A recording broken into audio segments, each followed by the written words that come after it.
The muezzin calls the followers of Islam to prayer. City folks gather to pray in groups.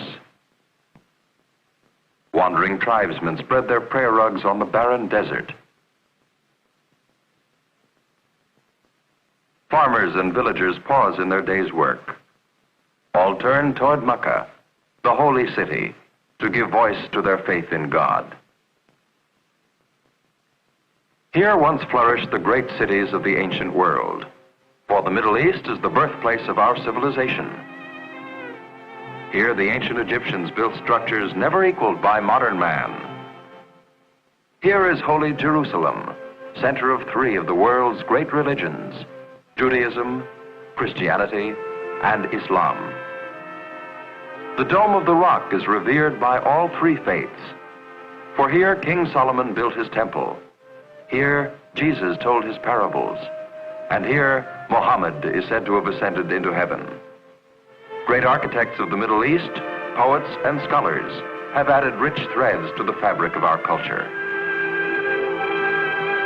But today, the Middle East is largely a barren land, which nature seems to have forsaken. There is great heat and bitter cold, few resources and little water, where food must be coaxed from the earth by man's ingenuity.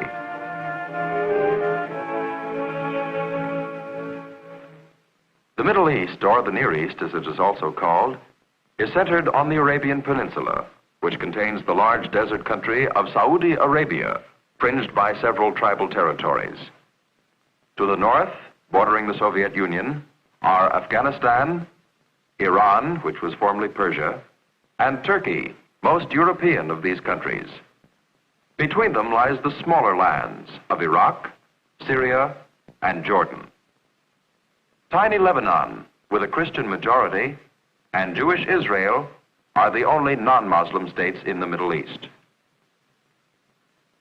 On the other side of the Red Sea is Egypt, with a narrow neck of land which contains the Suez Canal, of utmost importance in world shipping. Indeed, the Middle East lies at a world crossroads. It provides a land route between the three continents of Europe, Africa, and Asia, a water route through the Suez Canal, and a terminal for airlines bound east and west.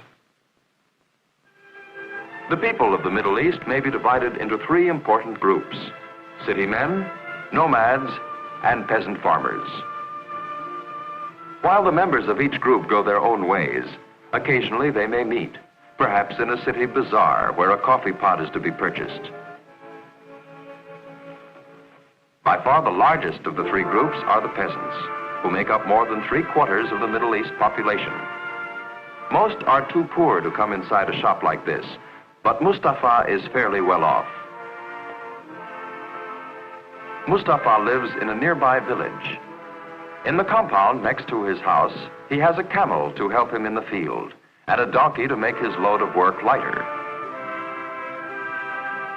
He has a milk goat for his children, and a few chickens to add variety to the family diet. But most peasants rarely have meat of any kind. The main staple of the diet is an unleavened bread, baked by Mustafa's wife. Mustafa's village is in the dry hills, where he must depend on occasional winter rains for the moisture to grow his crops. It has one street, lined by the homes of the peasant farmers who work in the surrounding fields.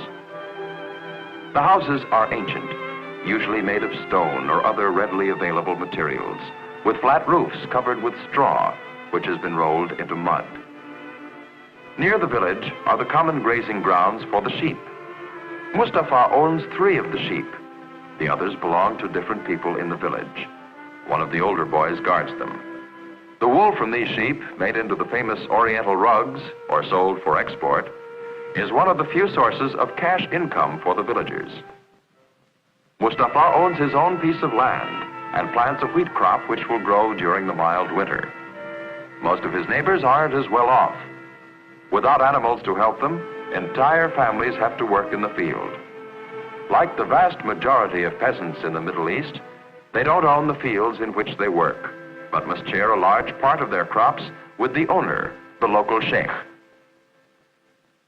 Much of the farming in the Middle East depends on irrigation, and there are rich lands in sharp contrast to Mustafa's barren farm.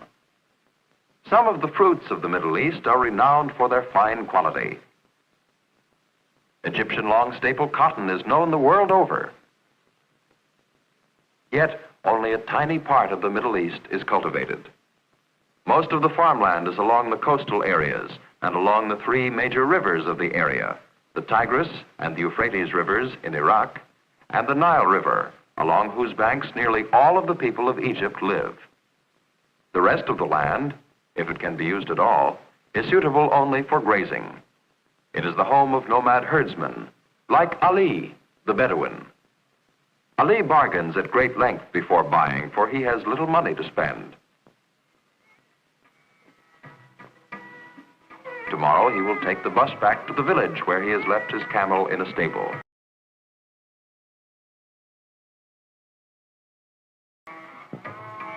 Perhaps Ali's son will be waiting to greet him and to tell him what has happened during the few days.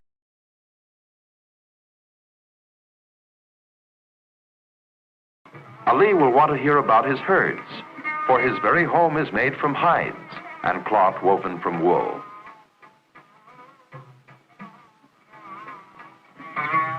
His clothing and most of the furnishings of his house depend on his animals.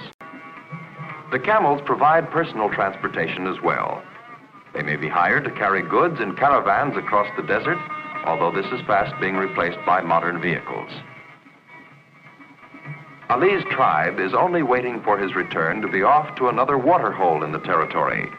That is by custom recognized as belonging to this tribe. For water is precious on the desert.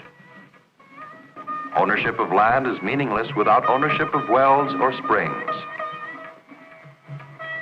The Bedouin is constantly driven from place to place by the need to find grazing for his herds. His life is hard and exacting, for he is strictly bound by tribal customs, as well as by the harsh realities of getting enough food and water for his family and his herds.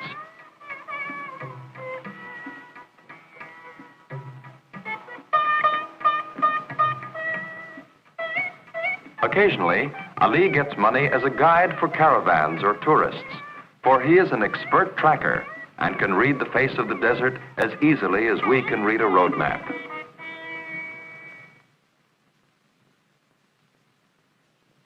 The merchant Yusuf represents another important group in the Middle East, the city dwellers. These people are members of a growing middle class. Until recent times, the people of the Middle East were either extremely wealthy and owned magnificent palaces, or were so poor that getting enough to eat was the major problem of the day's work. While growing in importance, these new middle-class people make up only a tiny portion of the inhabitants of the Middle East. Many are influenced by European ideas and have partially adopted European clothing, housing, furnishings, and other Western ways. Education has been more readily available to them, and they have become conscious of the importance of the Middle East in the world and are aware that attention must be given to world affairs. Many people in the Middle East have developed an ardent nationalistic spirit and have become extremely interested in politics. Their children go to school, learn to read and write. They have their local newspapers, listen to the radio, and the cities have telephone service.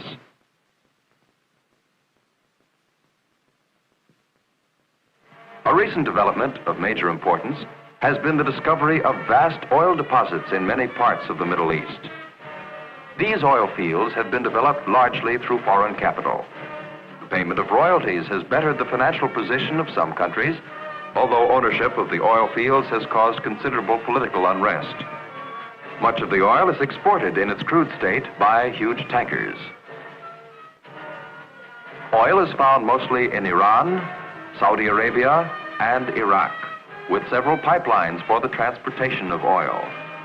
Some is refined in the Middle East before shipment, and a growing number of modern refineries dot the area. Oil is the Middle East's major export. In addition, there is small trade in items like fruit, tobacco, and long staple cotton.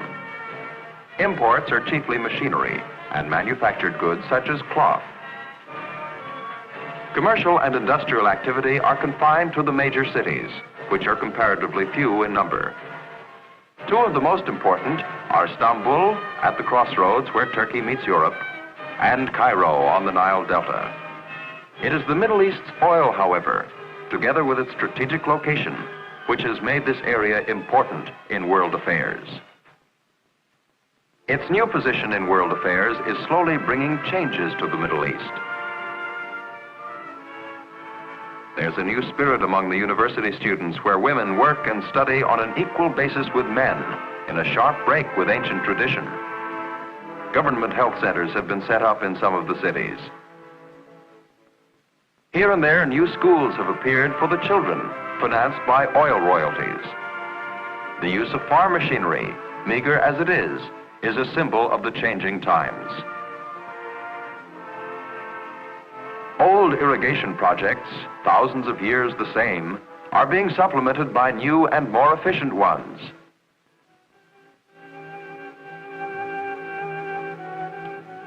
Outdated machinery and antiquated factories are slowly being replaced by more modern and efficient equipment.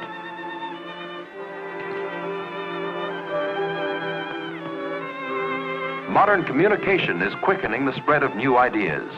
Old means of transportation are giving way to newer and better ones. The caravan is dying out in favor of the bus,